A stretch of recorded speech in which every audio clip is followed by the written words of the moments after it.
আমি আমার ব্যক্তির প্রয়োজনে, পরিবারের প্রয়োজনে ব্যবসা করব। ব্যবসা করা নিষেধ নয়, পরিবারের জন্য আয় উপার্জন করা নিষেধ নয়, বরং ব্যবসা বাণিজ্য আয় উপার্জন করার অনুমতি শরীয়তের দৃষ্টিতে আছে।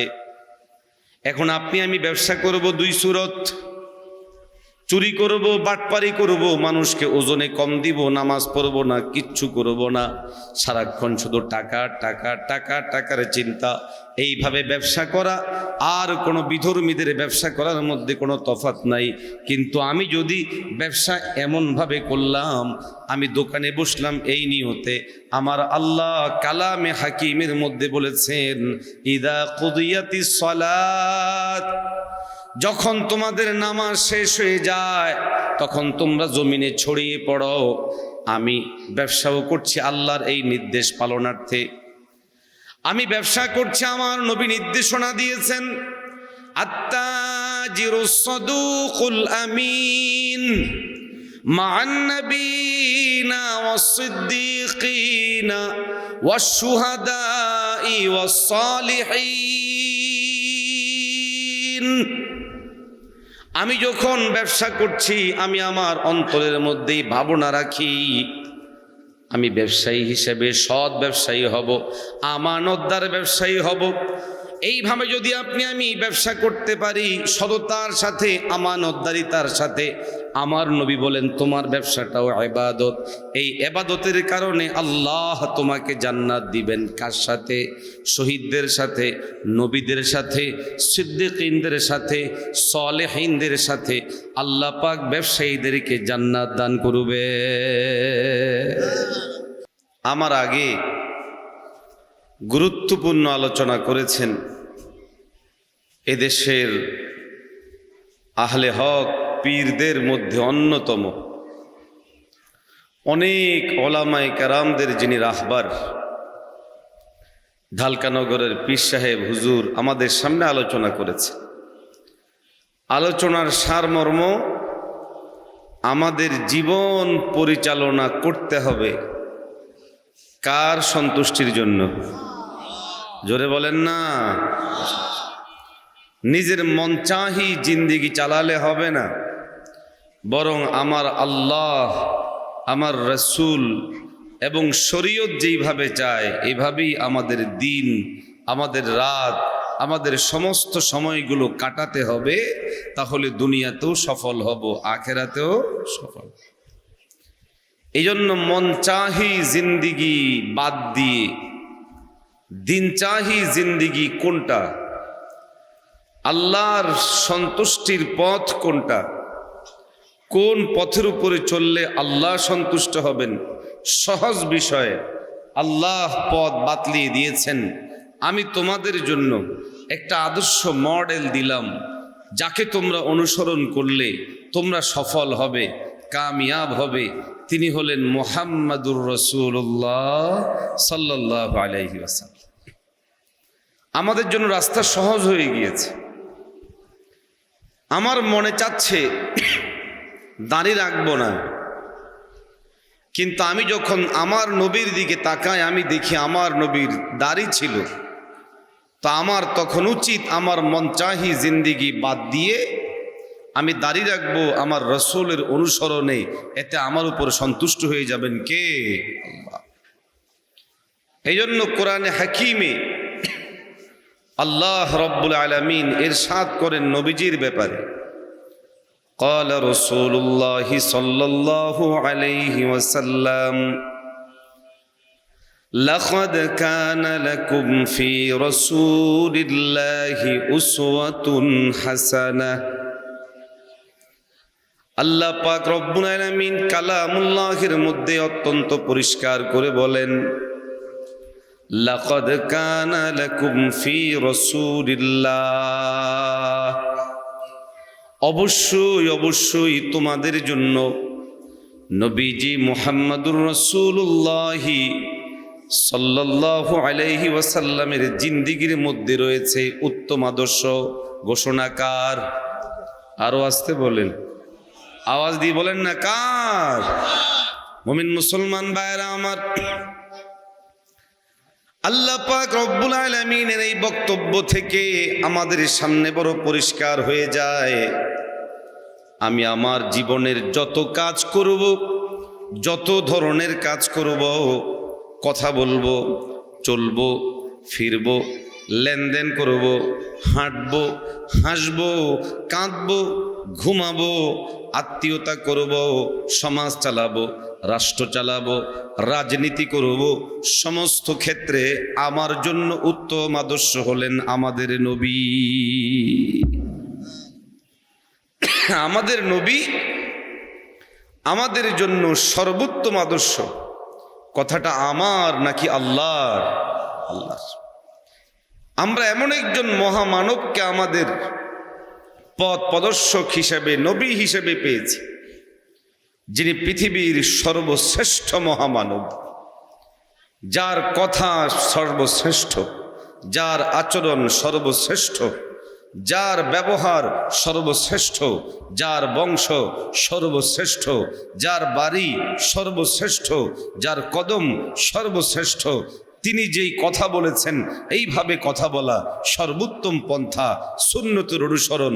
তিনি যেভাবে খেয়েছেন এটা সর্বোত্তম পন্থা, সুন্নতের অনুসরণ। তিনি যেভাবে বলেছেন সর্বোত্তম পন্থা, সুন্নতের অনুসরণ। উম্মত যদি নবীর সুন্নত মেনে চলে তো উম্মতের জন্য, নিজেদের সফলতার জন্য আর কিচ্ছু কোনো দিকে তাকানো দরকার নাই। উম্মতকে নবীর অনুসরণে সফলতার পথ দেখায়া জান্নাত পর্যন্ত পৌঁছায়া দিবে। আরো আসতে বলেন সুবহানাল্লাহ। আপনারা কি রাগ আমার উপর?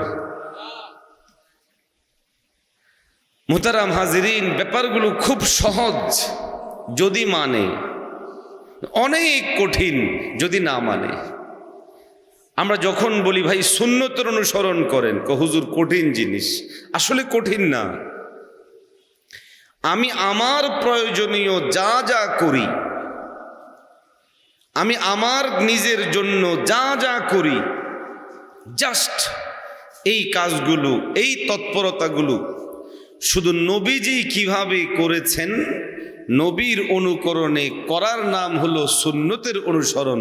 যেমন আপনারা যারা এখানে আসছেন, খানা খান কিনা? জোরে বলেন না, আরেকটু জোরে বলেন, আরেকটু আওয়াজ দিয়ে বলেন। ঘুমান কিনা? হাঁটেন কিনা? ব্যবসা বাণিজ্য, এই যে কাজগুলো, হাঁটা, খাওয়া, ঘুম, ব্যবসা বাণিজ্য, সব কিছু আমরা আমাদের প্রয়োজনে করি। দেখুন, খাবার আমরা খাই, খাবো, ঘুম আমরা যাই যাব, পেশাব পায়খানা আমরা করি, এগুলো আমাদের নিত্যদিনের কাজ। কিন্তু এই কাজগুলো যদি সুন্নতের অনুসরণবিহীন হয় তো এই কাজের মধ্যে আমার মধ্যে আর ইহুদি নাসারা, হিন্দু বৌদ্ধ এদের মধ্যে কোনো তফাৎ থাকলো না। কিন্তু যদি আমি এই কাজগুলোই যখন আমি খাচ্ছি তো নবীজির সুন্নত অনুসরণে খাইলাম, আমি যখন ঘুমাইলাম নবীজির সুন্নতকে খেয়াল করে ঘুমাইলাম, আমি যখন হাঁটলাম নবীর সুন্নতকে খেয়াল করে হাঁটলাম, আমি যখন কথা বললাম নবীর সুন্নতকে ফলো করে কথা বললাম, ফলাফল আমার ব্যক্তির প্রয়োজনেও আমি যা যা করলাম এই সমস্ত জিনিসগুলো আমার আল্লাহ আমার আমল নামার মধ্যে সওয়াব হিসাবে লিখে দিবেন। আরো আসতে বলেন, জোরে বলেন না। মুমিন মুসলমান ভাইরা আমার, আল্লাহ পাক রব্বুল আলামিন কালামুল্লাহের মধ্যে অত্যন্ত স্বচ্ছ সুন্দর করে বলেন, দুনিয়াবাসী তোমাদের জন্য জরুরি তোমরা আমার নবী নবী মুহাম্মদুর রাসূলুল্লাহ সাল্লাল্লাহু আলাইহি ওয়াসাল্লামকে আনুগত্য করো, অনুসরণ করো। ঘোষণাকার قال الله تبارك وتعالى أطيعوا الله وأطيعوا الرسول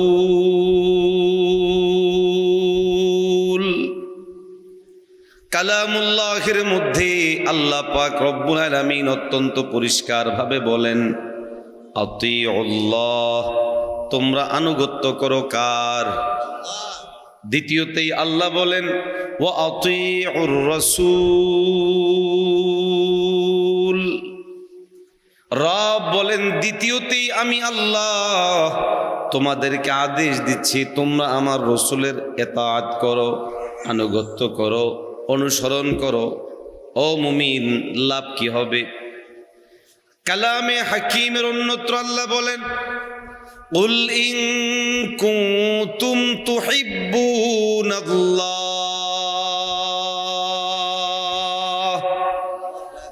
ফাত্তাবিউনি ইউহিব্বুকুমুল্লাহ। রব কালামে হাকিমের মধ্যে আমাদের জন্য পরিষ্কারভাবে ঘোষণা দিয়ে বলেন, হে নবী, আপনি লোকদেরকে বলে দেন, তারা যদি আমি আল্লাহকে ভালোবাসতে চায়, আমার ভালোবাসা পেতে চায়, আমাকে ভালোবাসতে চায়, তাহলে তারা যেন আপনার অনুসরণ করে। আপনি বলে দেন তারা যেন আপনার অনুসরণ করে। লাভ কি হবে? নবী বলেন, তারা তো আমাকে ভালোবাসতে চায়, আমি আল্লাহ আপনার অনুসরণ করার কারণে আমি আল্লাহ তাদেরকে ভালোবাসবো।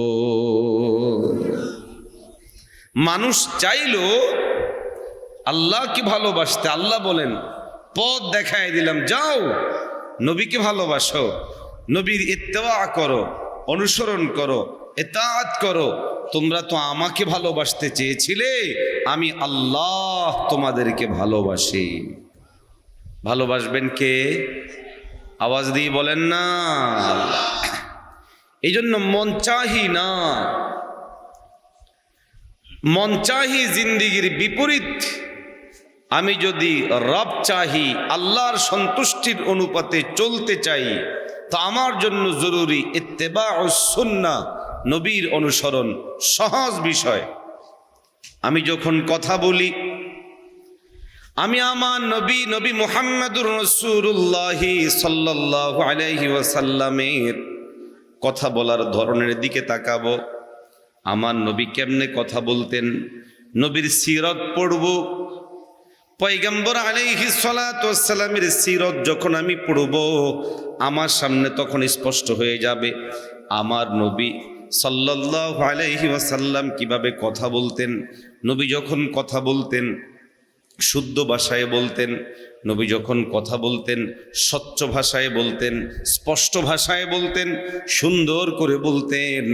যখন কথা বলতেন সবাই মনে করত, মনে হয় যেন আমার জন্যই নবীজি কথা বলতেছে। যদি কোনো কঠিন শব্দ উচ্চারণ করতেন, পয়গম্বর আলাইহিস সালাতু ওয়াস সালাম সেই শব্দটাকে সহজ করে বুঝায় দিতেন। কোনো কথা একবার যদি মানুষ না বুঝে, নবীজি দ্বিতীয়বার বলতেন। দ্বিতীয়বার না বুঝলে নবীজি তৃতীয়বার পর্যন্ত বলতেন। এইভাবে পয়গম্বরের কথা বলার সুন্নত ছিল। নবীজি খাবারের সুন্নত আছে, ডান হাতে খাও, ডান দিক থেকে খাও, বিসমিল্লাহ বলে খাও। কোনো উম্মত যদি পয়গম্বরের অনুসরণে খাবার খায়, ঘুমাইতে গেলাম, আমি ঘুমানোর আগে যদি ওযু করে ঘুমাই, ডান কাত হয়ে ঘুমাই, পয়গম্বর আলাইহিস সালামের সুন্নতগুলো মেনে ঘুমাই, আমার ঘুমও হয়ে গেল। গোটা রাত আমার আমল নামার মধ্যে আল্লাহ সওয়াব লেখাতে থাকবে। লাভ না লস? আওয়াজ দিয়ে বলেন না। কিন্তু আফসোস আমরা আমাদের যাবতীয় কাজ নিজের মন চাহি করতে করতে এমন অভ্যস্ত হয়ে গেছি, যেই কাজে আমার ইবাদতের সুযোগ ছিল। দেখেন, সুন্নতের অনুসরণ সহজ, সুন্নতকে ফলো করা সহজ, ফলাফলটা অনেক বড় লাভ, ফলবান। আজ আমাদের সুন্নত হারা হওয়ার কারণে, সুন্নত না থাকার কারণে লস কি হচ্ছে? মানুষের মধ্যে মানবতা উঠে যাচ্ছে। আরে আমরা তো এমন নবীকে পেয়েছিলাম, যেই নবী আরবের ওই মানুষগুলোকে যারা মানুষ বলার মতো উপযুক্ত ছিল না তাদেরকে সোনার মানুষ হিসেবে গড়ে তুলেছেন। আমরা তো এমন নবীকে পেয়েছি যেই নবী আদর্শবিহীন মানুষগুলোকে আদর্শের উপরে উঠিয়েছেন। আমরা তো এমন মহামানবকে পেয়েছি যেই নবী গোটা পৃথিবীর সমস্ত মানুষের জন্য হাদি হেদায়েত হিসেবে এসেছেন, মুর্শিদ পথ প্রদর্শক হিসেবে এসেছেন। আজ গোটা দুনিয়ার প্রান্তরে প্রান্তরে বেঈমানরা কখনো আমার নবীর ছবি আঁকে, কখনো কার্টুন আঁকে, কখনো সিনেমা বানায়, কখনো ব্যঙ্গ বিদ্রোহ করে। কেন? তারা জানে মুসলমানরা যদি নবীর আদর্শের উপর উঠে যায়, নবীকে ফলো করে যদি সমাজ চালায়, রাষ্ট্র চালায়, পরিবার চালায়, ব্যক্তি পরিচালিত হয়, এই পৃথিবীতে ইসলামের এই বিজয়কে আটকাবে এমন কেউ থাকবে না। এই জন্য তারা বিভিন্নভাবে নববী আদর্শ থেকে আমাদেরকে বিচ্ছিন্ন করতে চায়। কিন্তু আমরাও তাদের যেই ষড়যন্ত্র, এতে আমরা পা দিয়ে ফেলি। নববী আদর্শকে বাদ দিয়ে পশ্চিমাদের দেওয়া পচা দুর্গন্ধযুক্ত বিভিন্ন তৎপরতাকে গ্রহণ করি আর মনে করি এই দিক থেকে আমাদের সফলতা হবে। আফসোস মুসলমানের জন্য, নবীজি আনিত দ্বীনকে বাদ দিয়ে, শরিয়াহকে বাদ দিয়ে, ইসলামকে বাদ দিয়ে, ইসলামের নীতি নৈতিকতাকে বাদ দিয়ে, ইসলামের মূল্যবোধকে বাদ দিয়ে মুসলমান বলে আমি গণতন্ত্র প্রতিষ্ঠা করব, গণতন্ত্রকে প্রতিষ্ঠা করব। আরে না না, আমি মুসলমান, আমি নবীর উম্মত, নবীর সুন্নাহ আমার জিন্দেগির জন্য সবচেয়ে সফলতার বড় মাপকাঠি। পূর্ব কিংবা পশ্চিম, ইউরোপ কিংবা আমেরিকা, নাস্তিক মুরতাদ বেঈমানরা আমাদের জন্য সফলতার কোনো মানদণ্ড দিতে আগেও পারে নাই, আগামীতেও পারবে না, কিয়ামত পর্যন্ত পারবে না। মুমিনের জন্য মুক্তি একমাত্র ইসলামেই, ইসলাম ছাড়া মুমিনের কোনোদিন মুক্তি হতে পারে না। এই অনুভূতি, এই বোধ, এই বিশ্বাস আমাদের ঈমানদারদের মধ্যে দিন বদিন কমিয়ে ফেলা হচ্ছে। আফসোস আমাদের জন্য। আপনি যদি ইসলামের প্রকৃত উত্থানের কথা বলেন তা আপনাকে তিরস্কার করে বলা হবে মৌলবাদীরা মনে হয় নাড়াচাড়া দিচ্ছে। আপনি যদি বলেন ইসলামের মৌলিক জিনিসগুলোর কথা তা আপনাকে বলা হবে মনে হয় দক্ষিণপন্থীরা এটা করেছে, এটা করেছে। আরে না না, একজন ইমানদার সে মূল নিয়েই থাকবে, মূলের উপরেই থাকবে। এটা তার আত্মপরিচয় হওয়া উচিত। মৌত পর্যন্ত কোনো মুসলমান তার মূল থেকে সরতে পারে না, সরলে তার ঈমান থাকতে পারে না, সে বেঈমান হয়ে যাবে। জোরে বলেন ঠিক না বেঠিক? এই জন্য আমাদের জন্য জরুরি আদর্শিক জায়গা ঠিক করা। কাকে মানব, কতটুকু মানব, কিভাবে মানব, আমাদের সফলতা কোন দিকে, কোন পথে, এটা আমাদের জন্য বোঝা জরুরি। আমরা তো বহু দামি, যাদেরকে আল্লাহ ঈমানের নিয়ামত দিয়েছেন তাদের দাম কম না বেশি? আরো আসতে বলেন। কার কথা?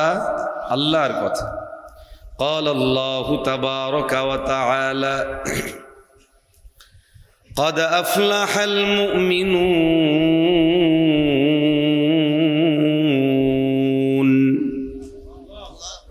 মুমিন মুসলমান ভাইরা আমার, আল্লাহ পাক রব্বুল আলামিন কালামুল্লাহের মধ্যে বলেন قد أفلح المؤمنون, নিশ্চয়ই তারা সফল যারা ঈমান এনেছে। আওয়াজ দিয়ে বলেন কার উপর? কালামে হাকিমের মধ্যে আল্লাহ বলেন ওয়া'দাল্লাহুল্লাযীনা আমানু মিনকুম ওয়া আমিলুস সালিহাত। আমি আল্লাহর ওয়াদা ওই সমস্ত লোকদের সাথে যারা ঈমান এনেছে, আমল করেছে। ওয়াদা কার? আওয়াজ দিয়ে বলেন কার? রব বলেন আমি মালিকের ওয়াদা ঈমানদারদের সাথে, আমলওয়ালাদের সাথে। কালামে হাকিমের অন্যত্র আল্লাহ বলেন লা ইয়াস্তাবি আসহাবুন নারি ওয়া আসহাবুল জান্নাহ, আসহাবুল জান্নাতি হুমুল ফাইজুন। কালামে হাকিমের মধ্যে রব বলেন যারা জান্নাতি আর যারা জাহান্নামী তারা কোনোদিন এক বরাবর হতে পারে না। ও মুমিন, আমরা যারা ঈমান এনেছি আল্লাহর উপর, আল্লাহর জন্য আমল করি, আল্লাহর উপরে বিশ্বাস স্থাপন করি, রব কালামুল্লাহের জায়গায় জায়গায় বলেছেন আমি আল্লাহ ঈমানদারদের জন্য জান্নাত বানাইলাম। এখন আমরা জান্নাতের অধিবাসী, জান্নাতের অধিকারী। কালামুল্লাহের মধ্যে রব বলেন শোনো দুনিয়াবাসী, লা ইয়াস্তাবি আসহাবুন নারি ওয়া আসহাবুল জান্নাহ, জান্নাতি আর জাহান্নামী যারা তারা কোনোদিন এক বরাবর নয়। জান্নাতি যারা তারা সফল, তারা বিজয়ী, তারা কামিয়াব, এই ঘোষণা এটা অন্তরে গাঁথেন। হতে পারে আপনি আমি দিন মজুর, দিনে আনি দিনে খাই, হতে পারে আপনি আমার অর্থ নাই, সম্পদ নাই, বাড়ি নাই, গাড়ি নাই, কিচ্ছু নাই, মন ছোট করার কিছু নাই। আমার মালিক বলেন তোমরাই সফল, তোমরাই কামিয়াব, তোমরাই বিজয়ী। হ্যাঁ, কোন দৃষ্টিকোণ থেকে? দুনিয়াবী দৃষ্টিকোণ থেকে না, আখিরাতের দৃষ্টিকোণ থেকে। রব বলেন তারাই প্রকৃত সফল যারা আখিরাতে সফল। দুনিয়ার হায়াতে জিন্দেগি এটা তো মাত্র কয়েক বছরের জন্য, আখিরাতের হায়াতে জিন্দেগি যার শুরু আছে শেষ নাই। অতএব সফলতা বিফলতা ওটার দিকে চিন্তা করে খোঁজো। দুনিয়ার সম্পদ থাকা না থাকা, গাড়ি থাকা না থাকা, বাড়ি থাকা না থাকা, এটা আসল সফলতা নয়। হ্যাঁ, যদি হয়ে যায় হালাল ভাবে, ন্যায় ভাবে, ভালো আল্লাহর পক্ষ থেকে হলো। যদি নাও হয় মন খারাপ করার কিচ্ছু নাই, কেননা প্রকৃত সফলতা হলো আখিরাতে। আওয়াজ দিয়ে বলেন ঠিক না? ঠিক। মুমিন মুসলমান ভাইয়েরা আমার, এই জন্য আপনার আমার জন্য অত্যন্ত জরুরি হলো কালামুল্লাহকে সামনে রেখে, পয়গম্বর আলাইহিস সালাতু ওয়াস সালামের সুন্নতগুলোকে সামনে রেখে আমি আমার 24 ঘন্টা জীবনের যাবতীয় কাজগুলোকে সাজাবো। উদাহরণত আমি আমার 24 ঘন্টা জীবনের মধ্যে একটা দীর্ঘ সময় ঘুমাই। আল্লাহর হাবিব সাল্লাল্লাহু আলাইহি ওয়াসাল্লাম আমাদেরকে বলে দিয়েছেন, ও আমার উম্মতেরা, যখন তোমরা ঘুমাতে যাও, ঘুমের প্রাক্কালে তোমরা ওযু করো, ঘুমের প্রাক্কালে তোমরা ডান কাত হয়ে ঘুমাও, ঘুমের প্রাক্কালে তোমরা তাসবিহ আদায় করে ঘুমাও, সুবহানাল্লাহ, আলহামদুলিল্লাহ, আল্লাহু আকবার। এই তাসবিহাতগুলো আদায় করে দোয়া পড়ে ঘুমিয়ে পড়ো। সারা রাত ঘুমাবা, ঘুম থেকে ওঠো, ওঠার পরে আবার দোয়া পড়ো, আলহামদুলিল্লাহিল্লাযী আহইয়ানা বা'দামা আমাতানা ওয়া ইলাইহিন নুশুর। তুমি সারা রাত ঘুমালে বটে, সুন্নতের অনুসরণে ঘুম হওয়ার কারণে আল্লাহ পাক তোমার জন্য গোটা সময়টাতে সওয়াব লিখে দিবে। আপনি আমি টয়লেটে যাব, নবীজি মুহাম্মদুর রাসূলুল্লাহ সাল্লাল্লাহু আলাইহি ওয়াসাল্লাম আমাদেরকে নিয়ম শিখিয়ে দিয়ে বলে, ও আমার উম্মতি, টয়লেটে যাওয়ার প্রাক্কালে তোমরা দোয়া পড়ো। টয়লেটে ঢোকার সময় তোমরা বাম পা দিয়ে ঢোকো, দোয়া পড়ো, আল্লাহুম্মা ইন্নী আউযু বিকা মিনাল খুবুসি ওয়াল খাবাইস। আধা মিনিটও লাগে নাই, বাম পা দিয়ে ঢোকো। আবার যখন বের হও তখন ডান পা দিয়ে বের হও, জবানে দোয়া পড়ো, আলহামদুলিল্লাহিল্লাযী আযহাবা আন্নাল আযা ওয়া আফানা, আযহাবা আন্নিল আযা ওয়া আফানি। দোয়া পড়ো। বাস সামান্য ছোট্ট এইটুকু কাজ। তুমি তো পেশাব পায়খানা করলে, এই সময়ে ভিন্ন কোনো আমল ছিল না, কিন্তু আগে পরে সুন্নত অনুসরণ করার কারণে আল্লাহ পাক তোমার আমল নামার মধ্যে এই সময়টাকেও আমল হিসাবে লিখে দিবে। আমি আমার ব্যক্তির প্রয়োজনে, পরিবারের প্রয়োজনে ব্যবসা করব, ব্যবসা করা নিষেধ নয়, পরিবারের জন্য আয় উপার্জন করা নিষেধ নয়, বরং ব্যবসা বাণিজ্য আয় উপার্জন করার অনুমতি শরীয়তের দৃষ্টিতে আছে। এখন আপনি আমি ব্যবসা করব দুই সুরত। চুরি করব, বাটপারি করব, মানুষকে ওজনে কম দিব, নামাজ পড়ব না, কিচ্ছু করব না, সারাক্ষণ শুধু টাকা টাকা টাকা টাকার চিন্তা। এইভাবে ব্যবসা করা আর কোনো বিধর্মীদের ব্যবসা করার মধ্যে কোনো তফাৎ নাই। কিন্তু আমি যদি ব্যবসা এমনভাবে করলাম, আমি দোকানে বসলাম এই নিয়তে, আমার আল্লাহ কালামে হাকিমের মধ্যে বলেছেন, ইদা কুদিয়াতিস সালাত, যখন তোমাদের নামাজ শেষ হয়ে যায় তখন তোমরা জমিনে ছড়িয়ে পড়ো। আমি ব্যবসাও করছি আল্লাহর এই নির্দেশ পালনার্থে। আমি ব্যবসা করছি, আমার নবী নির্দেশনা দিয়েছেন, আত্তাজিরুস সাদুকুল আমিন মা'আন নাবিয়িনা ওয়াস সিদ্দিকিনা ওয়াশ শুহাদাই ওয়াস সালিহিন। আমি যখন ব্যবসা করছি, আমি আমার অন্তরের মধ্যেই ভাবনা রাখি, আমি ব্যবসায়ী হিসেবে সৎ ব্যবসায়ী হব, আমানতদার ব্যবসায়ী হব। এইভাবে যদি আমি ব্যবসা করতে পারি সততার সাথে, আমানতদারিতার সাথে, আমার নবী বলেন তোমার ব্যবসাটাও ইবাদত। এই ইবাদতের কারণে আল্লাহ তোমাকে জান্নাত দিবেন। কার সাথে? শহীদদের সাথে, নবীদের সাথে, সিদ্দিকীনদের সাথে, সালেহিনদের সাথে। আল্লাহ পাক ব্যবসায়ীদেরকে জান্নাত দান করবে। সহজ না কঠিন? জোরে বলেন না সহজ। তাহলে একটা হলো মন চাহি জিন্দিগি, আরেকটা হলো রব চাহি জিন্দিগি। রব চাহি জিন্দিগি কি, রূপরেখা কি হবে, মানদণ্ড কি হবে? উত্তর হলো রব চাহি জিন্দিগি আমার নবী যেভাবে চলেছেন, যেভাবে বলেছেন, যেভাবে করেছেন, আমার ব্যক্তিগত কাজগুলোই করব, কিন্তু নবীর অনুসরণে করব। খাবো আমার ব্যক্তির প্রয়োজনে, তবে অনুসরণ করব নবীকে। তিনি কিভাবে খেতেন, খাবার ক্ষেত্রে ওনার সুন্নত কি, নিজের প্রয়োজনে হাঁটবো, নবীর সুন্নত ফলো করব। নবী যখন হাঁটতেন, কোরআনের ওই আয়াতকে সামনে রেখেই তিনি হাঁটতেন, যে তোমরা লা তামশু আলাল আরদি মারাহা, জমিনের মধ্যে অহংকার ভরে হাঁটবে না। জমিনে যখন হাঁটবে তো এমনভাবে নবীজি হাঁটতেন, মনে হয় যেন জমিন কোনো ব্যথা পায় কিনা। আমিও এমনভাবে হাঁটবো যেন জমিনে ব্যথা পায় কিনা, এমন একটা ভাব নিয়ে, অনুভূতি নিয়ে আমি হাঁটবো। অহংকার প্রকাশ করব না। আমি কথা বলি নিজের প্রয়োজনেই বলি।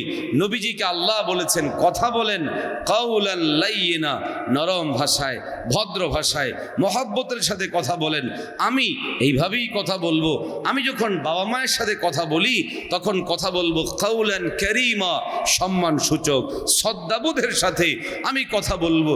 বাস আমার এই কথা বলা, আমার এই হাঁটা, আমার এই চলা, আমার এই খাওয়া, আমার এই ঘুম, আমার এই যাবতীয় কাজ আমল হিসাবে আল্লাহ আমার আমল নামার মধ্যে উঠাইয়া দিবে। নিজের প্রয়োজনে কাজ, কিন্তু আল্লাহ আদেশ মেনে, নবীর তরিকা মেনে করার কারণে আমল হয়ে গেল। আজ আমরা যখন নববী আদর্শের জায়গা থেকে দূরে সরে গেলাম, একটু উঠাইলে ভালো হইতো, আমার অনেক কষ্ট হচ্ছে। আমরা যখন নববী আদর্শ থেকে দূরে সরে গেছি, আজকে আপনারা খেয়াল করেন কিনা জানি না, বিরক্ত হচ্ছেন, কষ্ট হচ্ছে না? লম্বা সময় নিব না, অল্পতে শেষ করে দিব। নবীজি সাল্লাল্লাহু আলাইহি ওয়াসাল্লামের আদর্শ থেকে দূরে সরার ফলাফলটা খেয়াল করে। বিভিন্ন জায়গায় শোনা যায় যে অমুকে তার বাবা মাকে বাড়ি থেকে বের করে দিচ্ছে। আছে না নাই? জোরে বলেন না। এই বের করে দেওয়াটা স্বাভাবিকভাবে নয়, বের করে দিয়েছে। বের করার প্রাক্কালে বাবাকে পিটিয়েছে, মাকে পিটাইছে, পিটায়া ঘর থেকে বের করে দিছে। এমন বহু রেকর্ড সমাজে আছে না নাই? কেন এমন হলো? মন চাহির কারণে। আমার রব বলেন আমার প্রত্যাশা,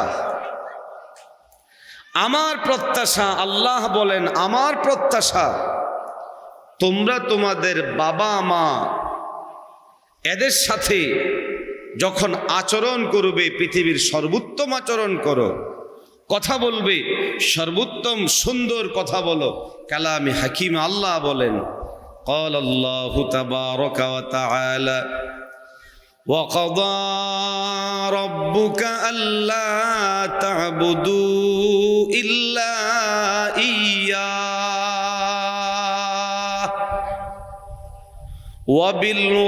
وبالوالدين إحسانا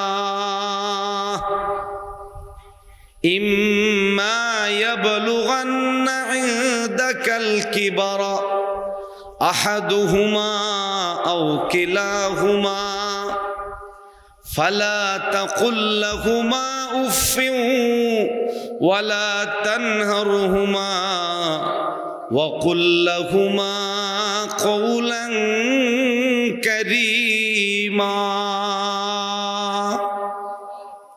রব কত মায়া নেই, বলে বান্দা আমার সিদ্ধান্ত, আমার জন্য ইবাদত করবা, এর পরেই তোমাদের জন্য আবশ্যকীয় সিদ্ধান্ত হলো আমি আল্লাহর পক্ষ থেকে ওয়াবিল ওয়ালিদাইনি ইহসানা, বাবার সাথে মায়ের সাথে, বাবা মায়ের সাথে, আব্বা আম্মার সাথে ইহসান করো। ইহসান কি? ইহসানের সহজ উত্তর হলো, সহজ পরিচয় হলো, বাবা মা যেই কাজ পছন্দ করে ওই কাজ করো। বাবা মা যেভাবে কথা বললে পছন্দ করে ওইভাবে কথা বলো। বাবা মা যেভাবে করলে খুশি হবে ওইভাবে করো। এটার নাম হলো ইহসান। আচরণ সৎ করো, ব্যবহার সৎ করো, কথা সুন্দর করে বলো, এটার নাম হলো ইসলাম। বলুন আজ আমাদের সমাজের মধ্যে এটা আছে? নাই, হারিয়ে গেছে। শুধু হারিয়েছে এমন না, নিষ্ঠুরতার সাথে আমাদের সামনে এই সমস্ত বিষয়গুলো আস্তে আস্তে করে এসেছে। এখন তো ঢাকা শহরে আধুনিকতা শুরু হয়েছে। আধুনিকতা শুরু হয়ে এখন সন্তানরা বাবা মাকে বৃদ্ধাশ্রমে পাঠায়, আছে না নাই? আল্লাহ বলছেন বৃদ্ধাশ্রমে নয়, বাবা মায়ের জন্য নিজে নিবেদিত প্রাণ হও, তোমার উভয় হাতকে বিছায়া দাও, বাবা মায়ের সেবা করো। এখন আমাদের কাছে এসে দোয়া চায়, হুজুর দোয়া করেন যেন আব্বা মারা যায়, মা মারা যায়। কেন? হুজুর ঘরেই পেশাব পায়খানা করে, আর কদিন সহ্য করব, দোয়া করেন যেন আল্লাহ নিয়ে যায়। কপাল পোড়া হলো পেশাব পায়খানা। এই বাবা এই মা আমাদের শিশুকালে আমাদের পেশাব পায়খানা তারা কাঁচিয়েছেন, পরিষ্কার করেছেন। আজ তাদের বয়োবৃদ্ধকালে আপনি আমি সহ্য করতে না পেরে ঘর থেকে বের করে দিচ্ছি। কোথাকার একটা ঘটনা যেন এই লোক তার স্ত্রীকে ঘর থেকে বের করে দিয়ে জীবন্ত পুঁতে ফেলতেছে মাটি দিয়ে, তার উঠানের মধ্যে সে গর্ত করতেছে, মেরে ফেলবে। কোথায় আছেন আপনি? আফসোস আমাদের জন্য, জাহিলি যুগের শব্দ শুনেছি, জাহিলি যুগের কথা শুনেছি, কিন্তু আমরা যে জাহিলি যুগে বসবাস করি, চতুর্দিকের ঘটনা দেখলে এটা আমাদের অনুমান হয়। আওয়াজ দিয়ে বলেন ঠিক না বেঠিক? বাবা মাকে মেরে ফেলার মতো জঘন্য ঘটনা, নিজের স্ত্রীকে জীবন্ত ঘর থেকে বের করে এনে পুঁতে ফেলবে এমন একটা পরিবেশ তৈরি করা, মাটি দিয়ে চাপা দিচ্ছে। কোথায় বসবাস করছি? সামান্য টাকার জন্য, চাঁদার জন্য মানুষ মেরে ফেলছে। ছিনতাইকারীরা অল্প কিছু টাকার জন্য মানুষ মেরে ফেলছে। সামান্য জমিন নিয়ে বিরোধ, দুটো গোষ্ঠী, দুই এলাকার মানুষ ঝগড়া লেগে কয়েকজন মানুষ আহত নিহত হয়ে যাচ্ছে। এগুলো জাহালাত না হলে কোনটা জাহালাত হবে বলেন? এই জন্য হাজিরিন, আমাদের জন্য অত্যাবশ্যকীয় জরুরি ইত্তেবাউস সুন্নাহ, সুন্নতের অনুসরণ, ইসলামের অনুসরণ, পূর্ণাঙ্গভাবে ইসলামকে মানা। ইসলামকে মানতে হলে ইসলামকে জানতে হবে। ইসলামকে না জানলে আপনি মানবেন কিভাবে? এই জন্য আমাদের ভাই মাশাআল্লাহ দুটো প্রতিষ্ঠান করেছেন, একটা ছেলেদের জন্য আরেকটা মেয়েদের জন্য। আমাদের সন্তানদের হক আমাদের উপর এটা, তাদেরকে এই কথা শিখানো যে কোনটা নবীর সুন্নত, কোনটা নবীর সিরাত, কোনটা ইসলামের শিক্ষা। আজ ইসলামের শিক্ষার অভাবের কারণে সন্তানরা বাবা মায়ের গায়ে হাত তোলে।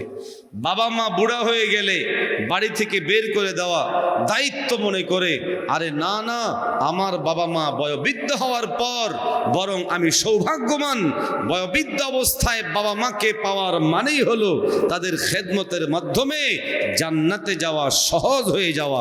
আওয়াজ দিয়ে বলেন ঠিক না? ঠিক। মুমিন মুসলমান ভাইয়েরা আমার, নবীজি মুহাম্মদুর রাসূলুল্লাহ সাল্লাল্লাহু আলাইহি ওয়াসাল্লাম হাদিস শরীফের মধ্যে বলেন, রিযার রাব্বি ফি রিদাল ওয়ালিদাইন। হাদিস শরীফের মধ্যে পয়গম্বর আলাইহিস সালাতু ওয়াস সালাম বলেন, আল্লাহর সন্তুষ্টি বাবা মায়ের সন্তুষ্টির মধ্যে, আল্লাহর অসন্তুষ্টি বাবা মায়ের অসন্তুষ্টির মধ্যে। পয়গম্বরের এই হাদিস থেকে বোঝা যায়, কোনো মুমিন, কোনো আল্লাহর বান্দা যদি বাবা মাকে সন্তুষ্ট করতে পারে, তার উপরে আল্লাহ পাক সন্তুষ্ট হয়ে যাবে। এই জন্য আমরা আমাদের জীবন নবীজির সুন্নত অনুযায়ী গঠন করতে রাজি আছি তো ইনশাআল্লাহ। কারা কারা রাজি একটু হাত তুলে বলে ইনশাআল্লাহ। আল্লাহ আমাদের হাতগুলোকে কবুল করেন। আরো আসতে বলেন। সুন্নত অনুযায়ী চলার জন্য সুন্নত বুঝা জরুরি, দিন বুঝা জরুরি, ইসলাম বুঝা জরুরি। মোহতারাম হাজরিন, এই যে দুটো মাদ্রাসা, এই দুটো মাদ্রাসা আমাদেরকে এটাই শিখাবে কিভাবে আমি সুন্নতের উপরে চলবো, কিভাবে আমি রবচাহি জিন্দেগি গঠন করতে পারবো। আজকের এই মাহফিলের সফলতা হবে এটাই যদি আপনি আমি এখান থেকে শপথ করে যেতে পারি, ওয়াদা করে যেতে পারি, নিজেকে নিজে প্রস্তুতি করে যেতে পারি। আমি আমার জিন্দেগির, এখানে কেউ এমন আছেন যাদের বয়স 40, কারো বয়স 50, কারো বয়স 20, 30, 35, 40, এরকম করে হায়াত হয়ে গেছে। অতীতের হায়াত যা হয়েছে তো শেষ হয়ে গেছে। আগামীর জীবনটা গঠনে আমি নবীর সুন্নতের অনুসরণ করে আমার জীবন যদি পরিচালনা করতে পারি, ভাই আল্লাহ সন্তুষ্ট হওয়ার জন্য খুব বেশি আমলের দরকার নাই। আমল যতটুকু করব ইখলাসের সাথে করলে আল্লাহ চাইলে একটা সেজদার উসিলাও বান্দাকে মাফ করে দিতে পারে। এই জন্য আমরা আমাদের আগামীর জিন্দেগি সুন্নত অনুযায়ী চালাতে রাজি আছি ইনশাআল্লাহ। আল্লাহ আমাদের হাতগুলোকে কবুল করেন, আজকের এই মাহফিলকে কবুল করেন, এই মাদ্রাসা উভয়টাকে কবুল করেন, বলি আমিন।